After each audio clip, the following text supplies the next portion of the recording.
우리가 요한계시록을 읽을 때 가장 중요한 원리는요, 성경은 전체로 하나의 큰 이야기를 하고 있는 것이 임을 알고 읽어야 됩니다. 창세기부터 요한계시록까지 다 저자가 다르지만 하나님이 저자이시기 때문에 전체 하나를 이야기하고 있고, 요한계시록은 결론에 해당하는 거죠.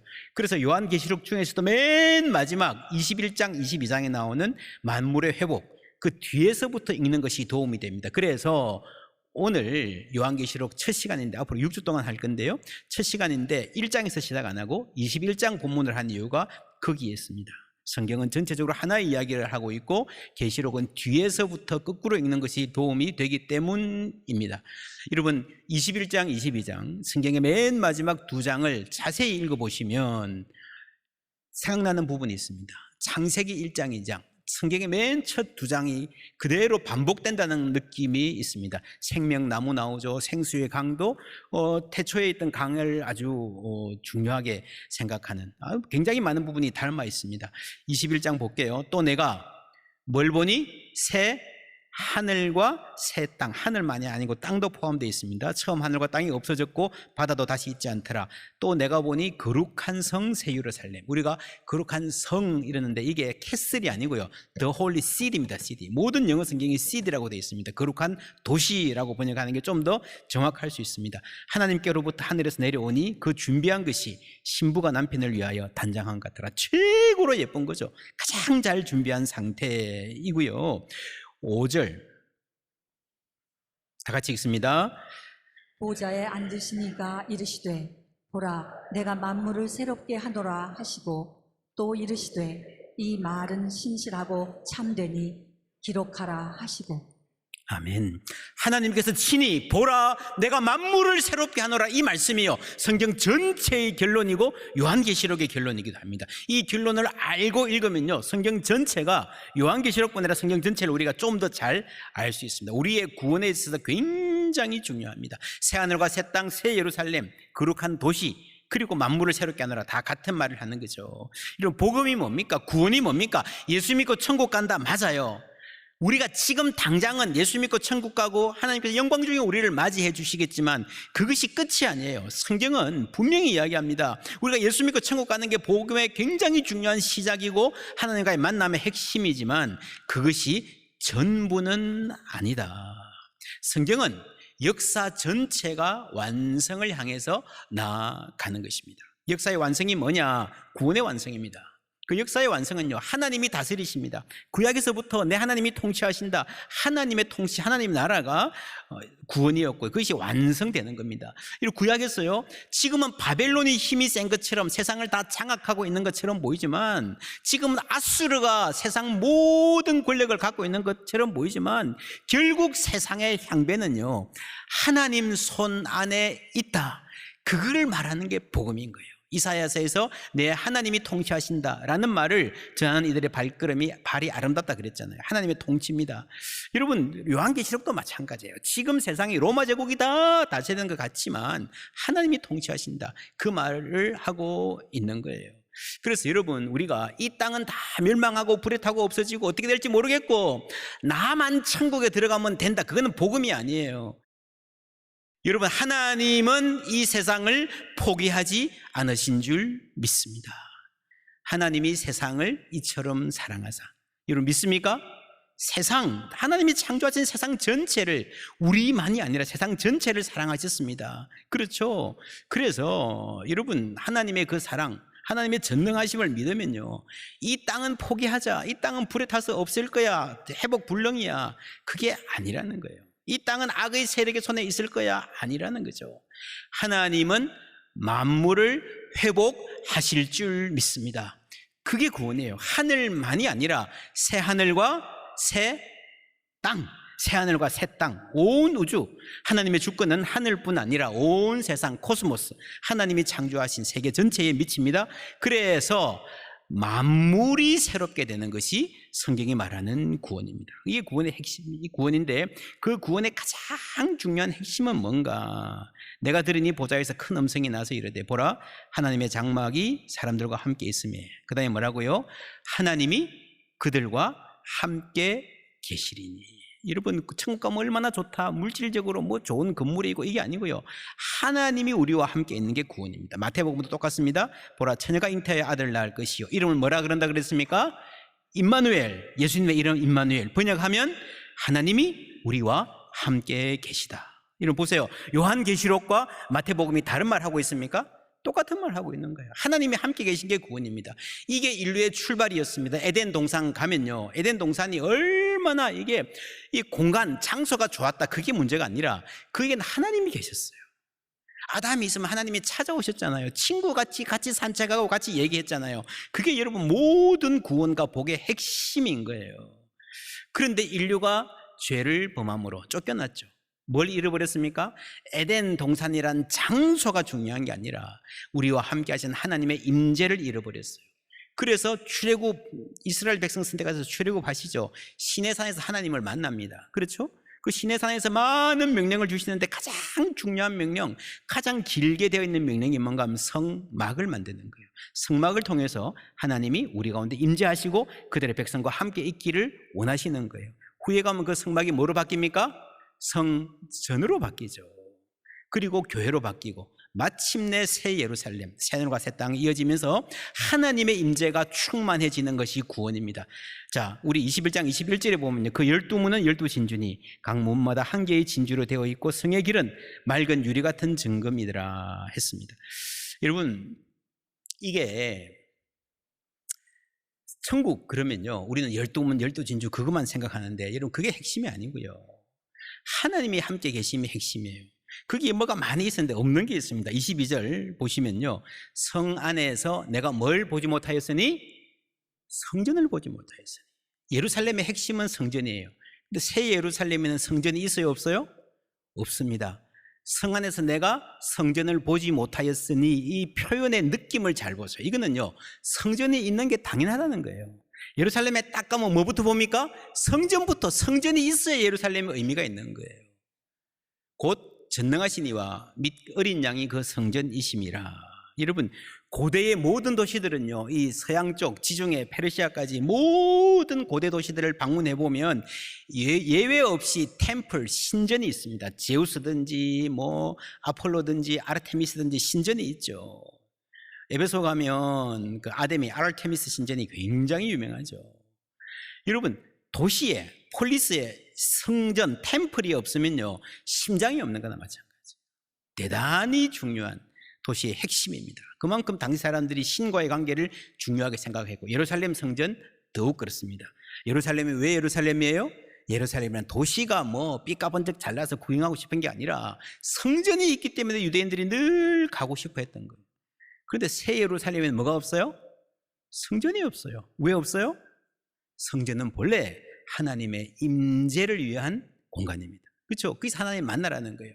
그런데 새 예루살렘은 어때요? 하나님이 친히 거기 계시기 때문에 이제 더 이상 성전이 필요가 없다. 이해가 되십니까? 하나님의 임재, 하나님이 늘 함께 계시는 하나님의 임재가 충만하고 하나님의 다스림이 온전히 실현되는 것입니다.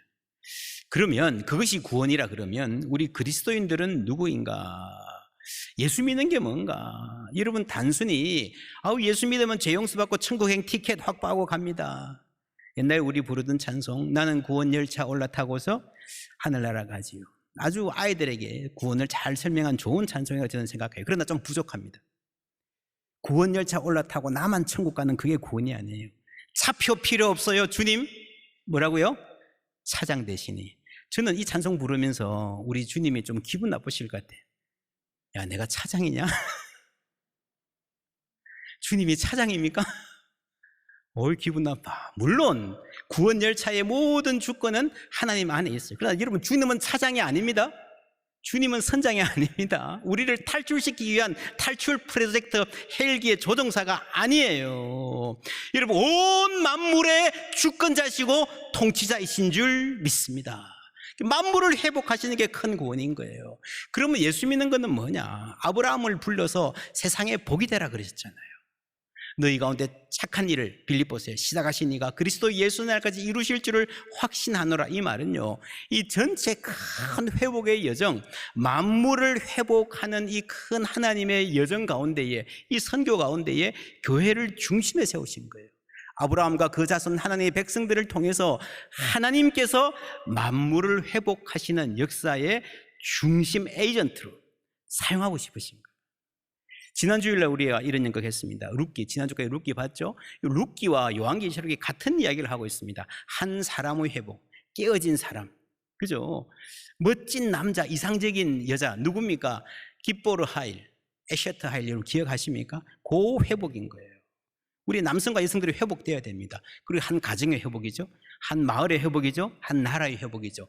이것이 결국에는 이스라엘이라는 나라를 통해서, 교회를 통해서 이 만물 전체를 회복해 가시는 하나님의 큰 구원, 이거를 성경이 말하고 있는 거예요. 이해가 되십니까? 룻기하고 마태복음하고 여러분 요한계시록이 다 다른 말을 하고 있습니까? 그렇지 않습니다. 만물의 회복을 향해서 가는 길에 룻기는 멀리서, 마태복음은 굉장히 가까이 가서 하고 있고요, 이제 요한계시록은 그 끝 지점에 가서 하나님의 구원을 말하고 있는 것입니다. 그래서 선교가 무엇인가? 만물을 새롭게 하시는 하나님의 선교, 미시오 데이라고 하고 할 수 있습니다.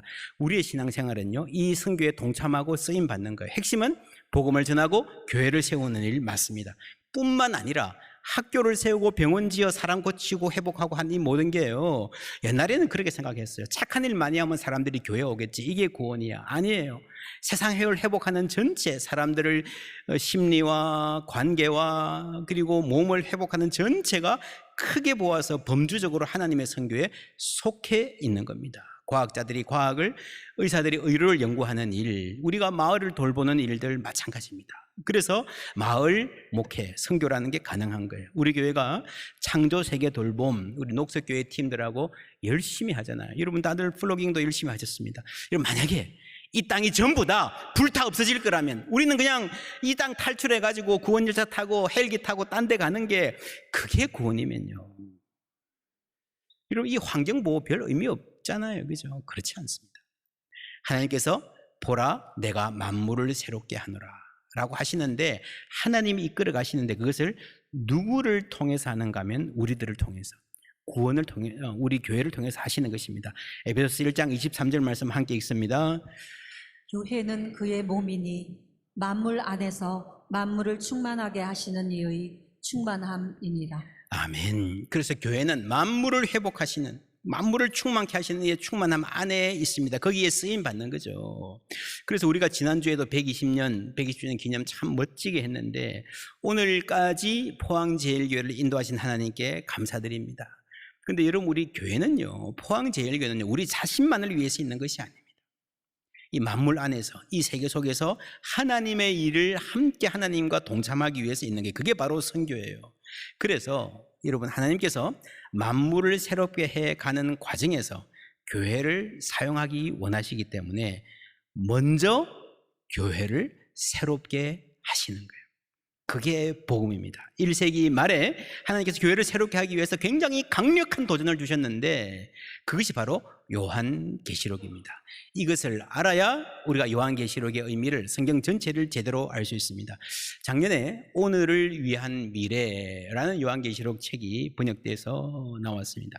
이번에 제가 설교할 때도 굉장히 이 부분 많이 이렇게 참고하고 있습니다. 많은 교회들이 하고 있는데, 오늘을 위한 미래, 그러니까 여러분 요한계시록은요, 미래에 무슨 일이 일어나지, 종말이 되면 어떤 일들이 일어날 거지 하는 그 시나리오를 보여주기 위해서, 미래에 대한 호기심을 충족시키기 위해서 쓰여진 글이 아니라, 오늘을 살아가는 사람들이, 그리스도인들이, 교회가 어떻게 살아가야 될 것인가, 초점이 미래에 있는 것 같지만 미래의 일을 이야기하면서 오늘의 이야기를, 오늘의 삶을 이야기하고 있는 겁니다. 베드로후서에도요, 종말에 대한 이야기가 짤막하게 나옵니다. 그리고 결론이 이렇습니다. 다 같이 읽어볼게요. 그러나 주의 날이 도둑같이 오리니 그 날에는 하늘이 큰 소리로 떠나가고 물질이 뜨거운 불에 풀어지고 땅과 그 중에 있는 모든 일이 드러나리로다. 이 모든 것이 이렇게 풀어지리니 너희가 어떠한 사람이 되어야 마땅하냐. 예, 여러분 미래의 일을 이야기하고 종말을 이야기하고 결론이 뭡니까? 그런즉 너희가 어떠한 사람이 되어야 마땅하냐. 오늘 어떠한 삶을 사는 것인가 라고 하는 것입니다. 계시록은 메시지는 우리가 누구인지 또 우리가 어떻게 될 것인지 알려줌으로써 교회를 새롭게 합니다. 미래의 일을 알려줌으로써 오늘 우리가 어떻게 살아야 하는지를 보여줍니다. 하나님, 계시록의 하나님은요, 무엇보다 창조주 하나님이십니다. 천지를 창조하신 하나님이 어떤 계획을 갖고 있는가를 보여주십니다. 그래서 창세기 1, 2장과 요한계시록 맨 마지막에 2장, 21장, 22장이 아주 비슷하다는 걸 아는 것이 대단히 중요합니다. 그런데 한 가지 차이점이 있어요. 한 가지 차이점이 창세기 1, 2장에서는요, 이게 에덴 동산, 손대지 않은 자연, 이 천연이라 그러죠, 나왔는데 21장 요한계시록 마지막에서는요, 거룩한 성이 나옵니다. 우리말로 성이라 그랬지만 영어로는 The Holy City, 거룩한 도시가 나옵니다. 여러분, 헬라어로는 폴리스인데요, 도시라 그러면 어떤 이미지가 있습니까? 많은 사람들이요, 도시를 좋아하면서도 염증을 느끼죠. 고개 돌려버리고 싶은 아주 많은 타락과 죄악이 관영한 곳이기도 합니다. 이 차이, 본래는 에덴 동산이었는데 마지막 결론에서는 거룩한 도시로 끝난다라고 하는 게 무슨 말인가? 요한계시록 18장에 보면요, 바벨론이란 도시가 무너지는, 로마 제국의 도시 로마 마찬가지입니다. 바벨론 도시가 무너지는 장면이 나와서 그것만 보면 성경이, 요한계시록이 이 도시라는 것과 인간이 이룩한 문명 전체를 거부하는, 타락했다고 이렇게 버리고 부수고 싶어하는 그런 느낌이 듭니다. 그래서 성경을 잘못 읽으면요, 자연주의에 빠집니다. 인간의 그냥 모든 거 다 집어치우고 이제 그냥 자연으로 돌아가면 인간이 행복할 것이다. 여러분, 하나님의 뜻은 그렇지 않습니다. 성경은요, 인간의 문명을 긍정합니다. 그래서 여러분, 인류의 완성이 그냥 동산이 아니라 자연 풀밭, 그냥 그 밀림이 아니라 도시다, 거룩한 도시다라는 것은 굉장히 중요한 신학적 의미가 있습니다. 인간이 이룩한 문명 전체가 많이 타락했지만, 많이 더럽혀졌지만, 그런 과학과 기술과 문명, 문화와 예술을 하나님이 전적으로 거부하지 않으신다는 거, 인정해 주신다는 거죠. 물론 인간이 기술을 숭배하고 과학 만능주의, 거기서 구원을 찾는 것은 잘못이에요. 인간의 문화와 예술이 타락한 면이 많아요. 그러나 본질적으로, 가장 기본적으로 인간의 과학과 기술, 문화와 예술은요, 하나님의 선물입니다. 하나님이 주신 일반 은총, 하나님의 은총 가운데서 하나님의 능력으로 우리가 사용해서 인간을 복되게 할 수 있는 그 문화와 예술로, 과학과 기술로 하나님께 영광을 돌릴 수 있는 하나님의 선물이라는 것을 잊지 말아야 됩니다. 지난 주일날 우리가 좀 특별한 예배를 드렸잖아요. 뮤지컬. 굉장히 이 보수적인 사람들은 성경을 잘못 읽어서 음악과 예술의 과도한 사용을 경계합니다. 그렇지 않습니다.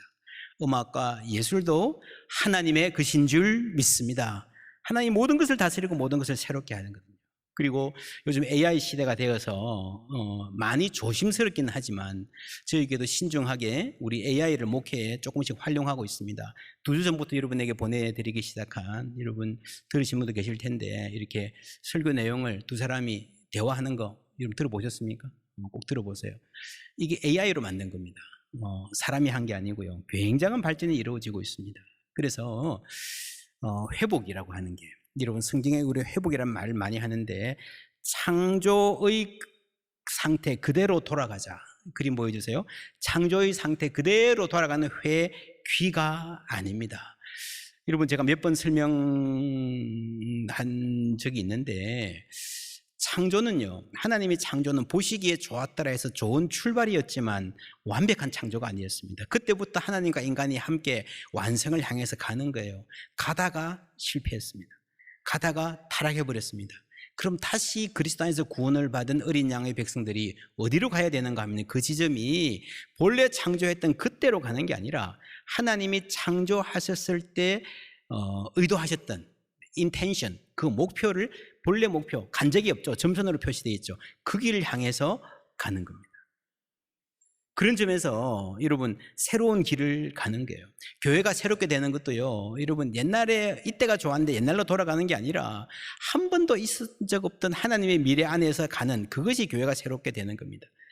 조금 어렵습니까? 그러니까 창조 때 그 상태, 에덴 동산 그 상태 그대로 돌아가는 것은 자연주의일 수 있죠. 동산으로 돌아가는 거죠. 그렇지 않고 이게 도시다라고 하는 것은요, 이 사이에서 인간들이 했던 모든 일들이 의미 없지 않다라는 것을 하나님이 보여주시는 거예요. 좀 쉬운 예를 들면, 여러분 컴퓨터를 사와가지고요 쓰다가 막 바이러스 먹고 막 엉키잖아요, 그죠? 그럼 이게 뭐 다시 리부트하고 뭐 고치고 뭐 포맷 새로 하고 그럽니다. 근데 이게 컴퓨터가 완전히 망가지면, 정말 골치 아파지면요, 뭘 하는가 하면요, 공장 초기화라는 걸 할 수 있습니다. 컴퓨터를 내가 5년 전에 사왔을 때의 모습 그대로 돌려놓는 거예요. 그럼 깨끗하게 여러분 새로운 컴퓨터처럼 쓸 수도 있습니다. 그런데 문제가 뭐가 있어요? 그 사이에 찍은 사진, 그 사이에 내가 썼던 글들, 썼던 일기들, 받았던 편지들 다 들었는데 다 잊어버리는 거예요. 공장 초기화를 한다는 것은요, 에덴으로 돌아간다는 것은요, 그 사이에 인류가 해왔던 모든 일들 아무 소용이 없다라는 말이 되는 거죠. 여러분 초등학교 때 일기 썼던 기억이 있으십니까? 그 일기 갖고 있습니까? 안 갖고 있죠, 대부분. 뭐 보관하고 있는 분들도 있겠지만. 그런데 일기 책을 가지고 있지 않다고 해서 열심히 일기 쓰던 그 노력이 의미가 없습니까? 아니죠.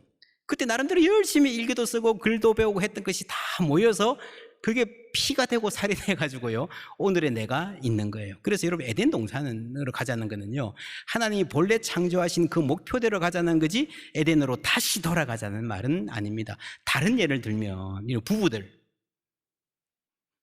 결혼해서, 정말 결혼해서 살았는데 너무 부부 관계가 악화되었어요.